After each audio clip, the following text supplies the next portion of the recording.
Great segue to our special guest today. And I don't think I need to go any further. You know, Cuba is such a shining example for all of us in this country and around the world.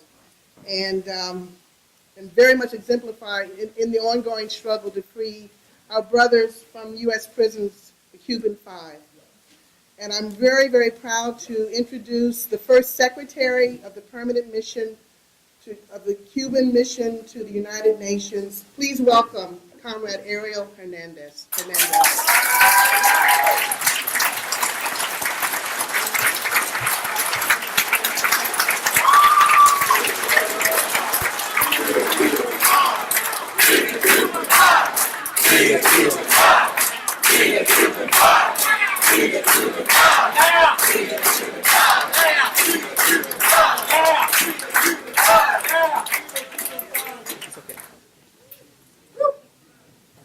Well,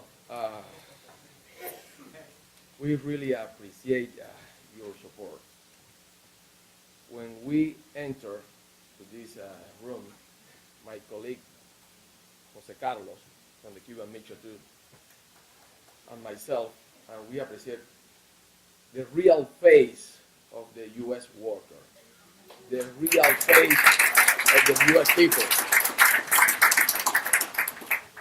I would like to express a few words in order to show you what's happening in Cuba right now. As you can read in Google, in any media, right now in Cuba, we are developing our own update, our own economic updating with our own measure, with our own style, you know. The Cuban Revolution since 1959 has materialized innumerable changes, not without difficulties and a setback also. After the last Congress of the Communist Party and in a full consultant exercise with the people approved the lines for domestic economic transformation that are developed already. We talk about more openness to foreign capital, further diversification of trade, and obtain new financial resources. It's announced the start of the process to eliminate the double currency. That means we are going to strengthen our national currency. Develop more private business that doesn't compromise the sovereignty of our economy. Diversity for export of a new items such as health service, education, sport, pharmaceutical industry, biotechnology, and with Cuba as global authority. But that point is very important. Any measure, any action is going to keep our self-determination. We are not to sell any company, any Cuban territory, any Cuban hola. That's very important. When we talk with any friend of Cuba, we are very clear in that point. We are going to keep our self-determination.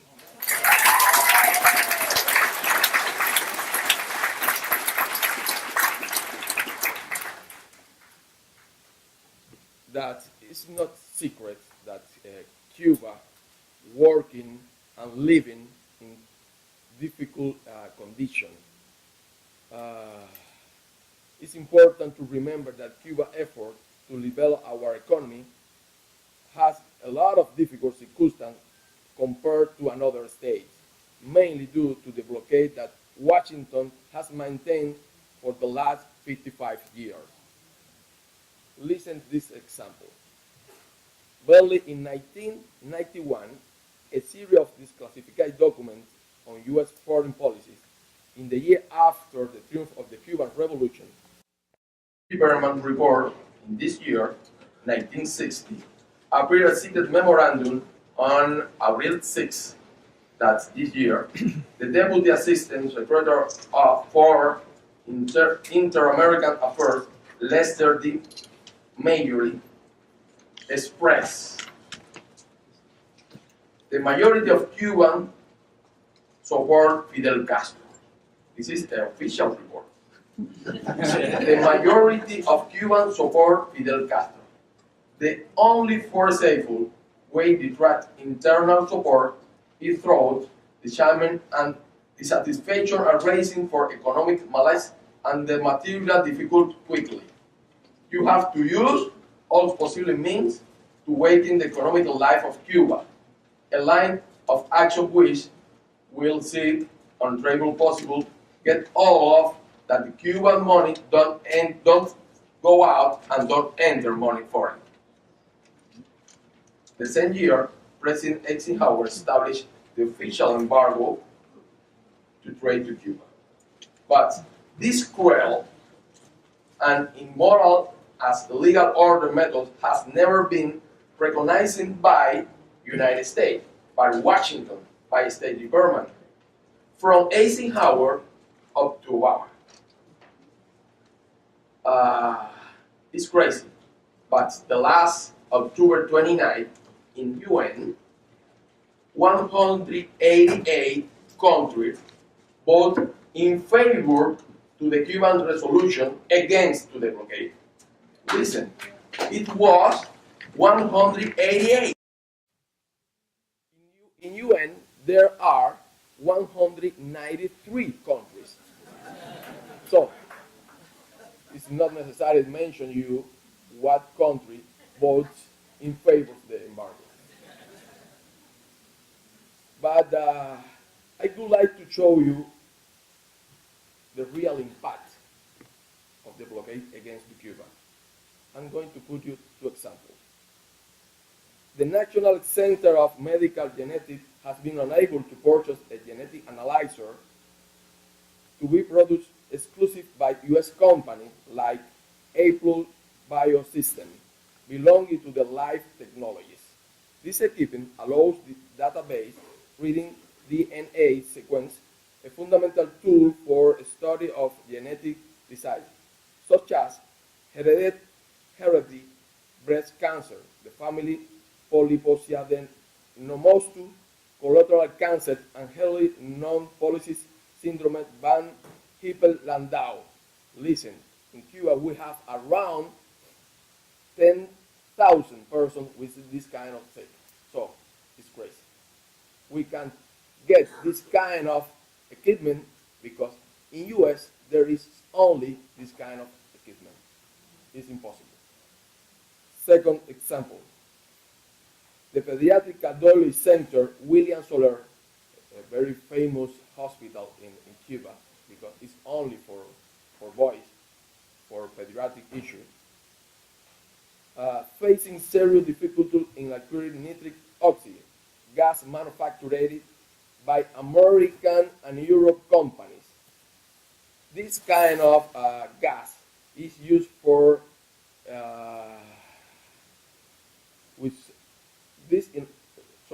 the inability to acquire in the United States means that your portion to more distant supplies. With sequencing increase the cost. You know, as Cuba, it's impossible for Cuba to get this kind of gas. We need to sell in China. It's crazy. We need to throw out the war in order to keep it. It's crazy. It's crazy. The cost, the cheap, it's crazy. Anyway, this obstacle, the international community recognized the struggle and the resistance of my country. But for us, it's impossible to keep our revolution without your support, without your solidarity. That's why when we enter of this room, we appreciate the real friend of Cuba.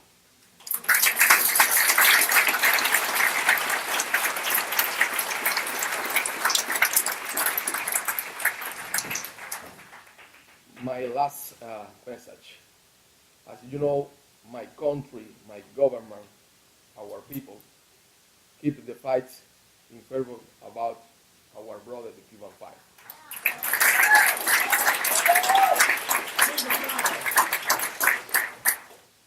We are in a very important moment, but it's very important that question. What can we do right now? I recommend you read it, the wonderful book, written by Brazilian Fernando Moraes. The name of this book is, let me show you, The Last Soldier of the Cold War. I recommend you read it, this book. In this book, you can see what happened with these brothers. They are a wonderful human, a wonderful friends, a wonderful brothers. What happened in Miami in order to get it when it was in jail. But how can we help in this battle for them? You have your own tool in your hand. We need to know, we need to develop our own measure. Put in your website, put in your gallery, put in your any place that we are available to express what happened today with them. Let me tell you something. Sometimes when we talk, when friends or not friends, about the Cuban fight, it's frequently that the person forget us.